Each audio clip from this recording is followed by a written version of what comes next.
Hi everyone, this is Faiza. Today we are going to discuss value through pricing, which is the chapter 8, and this is week 8 of reading week.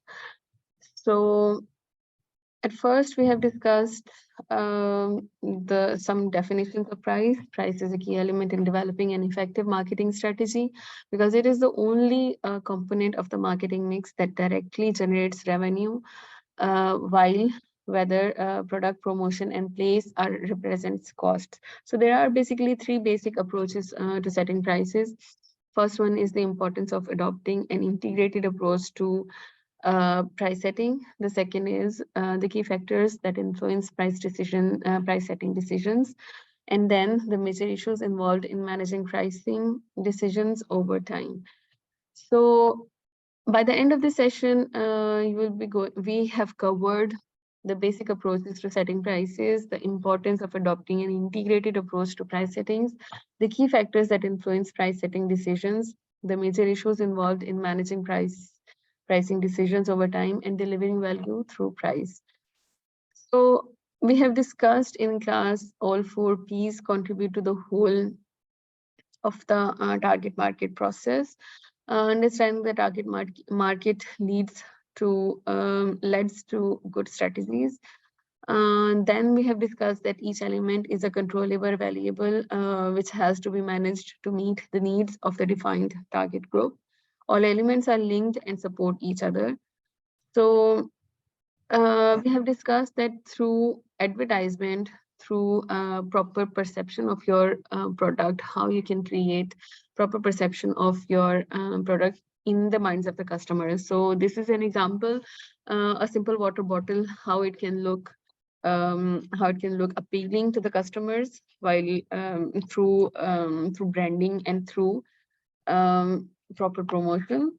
So this is another example, and then we have gone through the process at how would we decide at what price to sell it. There are three methods of pricing, price settings. So basically, first one is cost-based pricing, then marketing-based pricing, and then competition-based.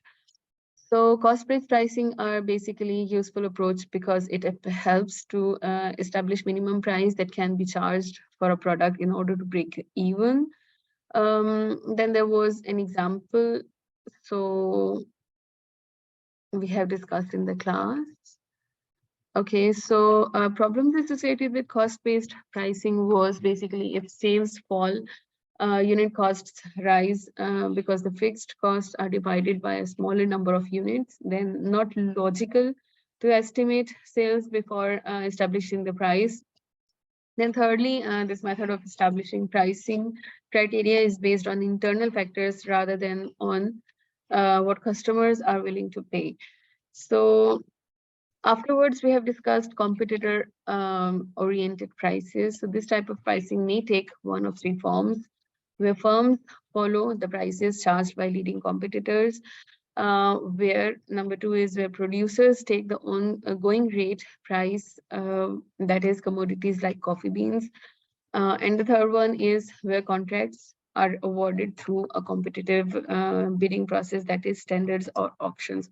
So for first one, I've given an example to my students for oil cartels. Okay, so in oil industry, probably what happens, like not probably, like it happens that there are some leading companies, there are some leading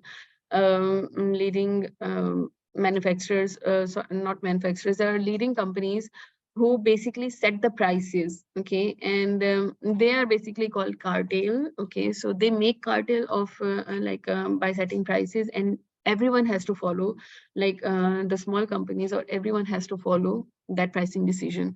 Okay, so then we have discussed market-led pricing. A key marketing consideration when calculating price is estimating value to the customer. Products that are perceived to be high in value can charge higher prices. So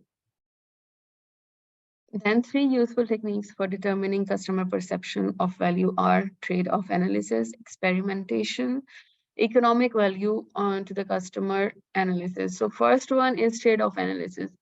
So we have discussed that research technique whereby respondents are asked questions about products, profiles consisting of a variety of optional features together with price, and they are asked to suggest which profile they prefer. So very important to establish the pricing levels that customers are willing to pay.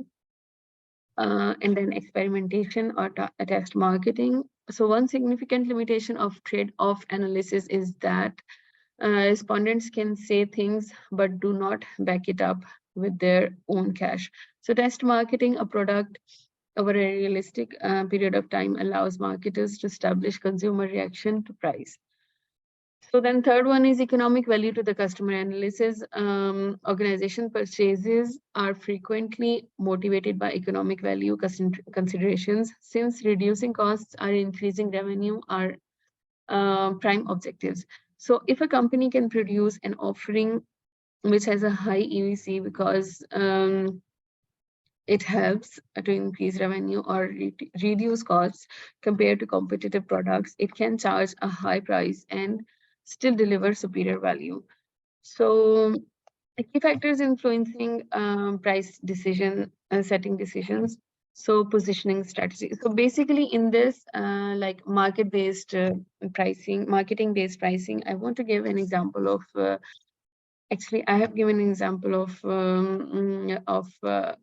some customers who wanted to buy customized products from some companies. Okay, so there are so many like rich people, like so many models and so many bureaucrats who design their custom made cars through the industries, through the companies. So for those custom made products, cars, or whatever the product is, which is specially designed to the for the customer, companies can charge however and whatever they can. Okay, so key factors influencing price setting decisions. So basically positioning strategy. There is a positioning strategy like which is followed by LD, little high value and high value products. So new product launch strategy is marketers use price to position products in the mind of the target customers. Then product line strategy, modified products require modified pricing. Channel management strategy is margins of intermediaries, and then competitive marketing strategy, pricing needs to reflect marketing strategy of the firm. International marketing strategy is basically pricing needs to contemplate additional costs, but must also reflect local market conditions. So next, we have discussed what is basically positioning strategy. Marketing management must decide upon the target market and the creation of a differential advantage. So price perceptions are so important to customers. Many companies engage in what is called psychological pricing. That is the careful manipulation of the reference prices that customers carry in their heads. That is, for example, 1.99 pounds instead of 2 pounds. So positioning on price, like there is an example like Rimmel Cosmetics was traditionally positioned as beauty on a budget, but moved to a more upmarket beauty made in London positioning, which involved raising prices by almost 30% in 2 years.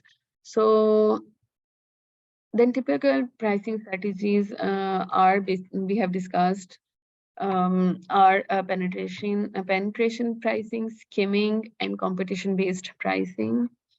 So product line strategy is marketing-oriented. Companies need to take account of where the price of a new product fits into the existing product line.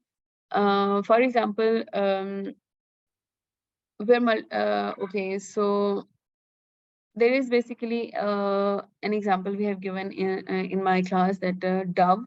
Okay, so for Dove soaps, first they have launched their soap line. Okay, and then after years of selling their soap, then they have introduced or launched their hand washes and conditioners and other stuff. So pricing according to the product line is basically, there is a strategy that first companies analyzes that what the customers are willing to pay for their product, okay, and then they set the prices accordingly. So VW might produce a range of cars for different market segments and fix the price based on consumer expectations and value. But VW might represent reliability, quality, and to a certain extent, status, etc., etc. Unlikely to use the VW badge for a low cost product. So there's another example, and then we have discussed competitive marketing strategy. So strategic objectives are basically build objective, hold objective, harvest objective, and reposition objective, and price implementation implication. Basically, price lower than competition, maintain or match price relative to competitors, and set premium prices, and price change. So they can change price at any time. So channel management strategy. We have gone through the channel management strategy in class, which is when products are sold through intermediaries such as distributor or retailers, and the list price to the customer must reflect the margins required by the distributors. And the implication is that pricing strategy is dependent on understanding not only the ultimate customer, but also the needs of distributors and retailers who form the link between them and the manufacturer. So international marketing strategy is basically the first challenge that managers will have to deal with when exporting is price escalation. And then price escalation means a number of factors may combine to put pressure on the firm to increase the prices it charges in other countries. These may include inflation rates, exchange rates, and customer duties. So yeah, one Toyota car is like pricing Toyota car in London and pricing Toyota car in Asian countries is completely different, because in as per as my knowledge, in Pakistan there is 200% custom charges on cars. So if you bring car in Pakistan, so you have to pay 200% tax on customs. So which is why the price of the product, the price of a car is increased way too much. So in situations where price is charged abroad are lower, the firm must guard against parallel importing. So this is an example in ethical debate. What is a fair price? So price is a hotly debated aspect of marketing. There are several ways organizations can exploit customers by overcharging for goods and services. That is price fixing, predatory pricing, deceptive pricing, and price discrimination. So this is all about the lecture we have covered. So thank you so much.